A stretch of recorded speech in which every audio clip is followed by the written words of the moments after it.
Hi, my name is Lucas Hauser, and my project is titled Coordinated Chaos, Cyberwarfare and Tailored Disinformation. Consider, on Election Day, Russian hackers used cyber attacks to cause electrical blackouts in a key swing state. At the same time, Russia unleashes a disinformation campaign to frame the blackouts as a partisan attempt to steal the election. Additional Russian cyber attacks create an information vacuum by shutting down mainstream sources of news so conspiracy theories can thrive. The result is civil disruption, violence, and an undermined election. The scenario shows the gravity of a new threat facing the United States, a coordinated cyber disinformation attack, where an adversary synchronizes cyber attacks with tailored disinformation operations. Cyber attacks create a crisis, and disinformation campaigns frame and magnify the social and political impact. Coordinated cyber disinformation attacks can be designed to exploit pre-existing political divisions, and the danger of these coordinated attacks can range from localized disruptions to widespread unrest and violence. So first, we'll explore the way adversaries can use these coordinated cyber disinformation attacks. Second, we'll look at why the United States is currently vulnerable to this threat. And third, we'll examine how to respond to this threat. A coordinated cyber disinformation attack would likely follow a three-step model: long-term preparation, cyber attack, and then tailored disinformation. Step one is long-term preparation.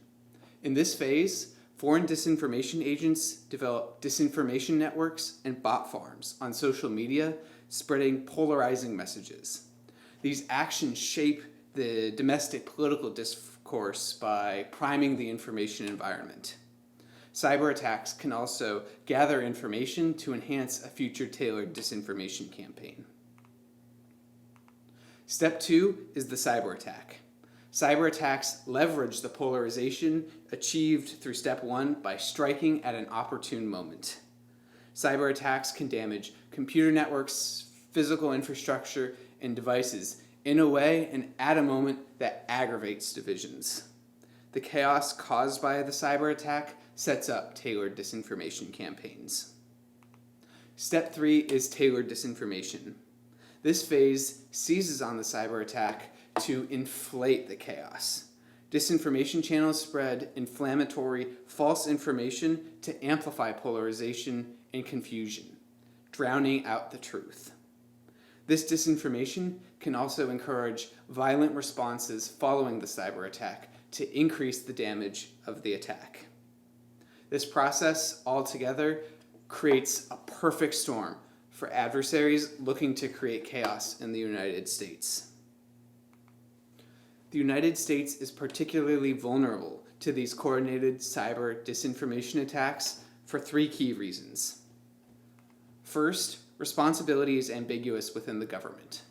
CISA is the lead agency for cybersecurity, but when it comes to disinformation, no single agency takes the lead, and no agency looks at them together. This separation of cyber and disinformation restricts the government's ability to identify and respond to these coordinated attacks. Second, disinformation takes advantage of basic American freedoms. Adversaries exploit the freedoms of press and speech by spreading false information online, and the US government has little authority to control such information. And third, these digital attacks can come from anywhere and are difficult to trace.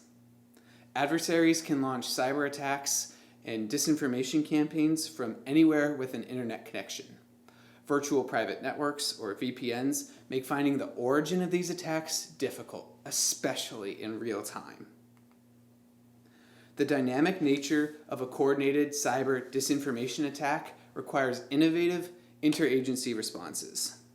Tabletops and war games offer a way to explore the potential threat of these coordinated attacks and generate avenues for countermeasures.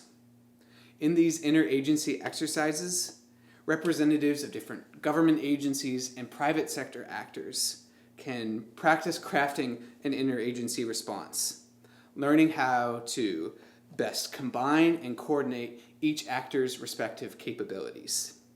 These simulations will create standard operating procedures for future interagency responses to coordinated cyber disinformation attacks. The early phases of these attacks may already be underway.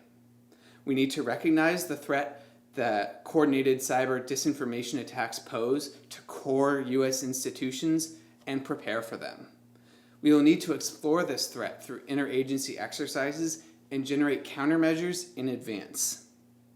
In this way, we can craft reactions that are as innovative and nimble as the coordinated cyber disinformation attacks themselves. Thank you.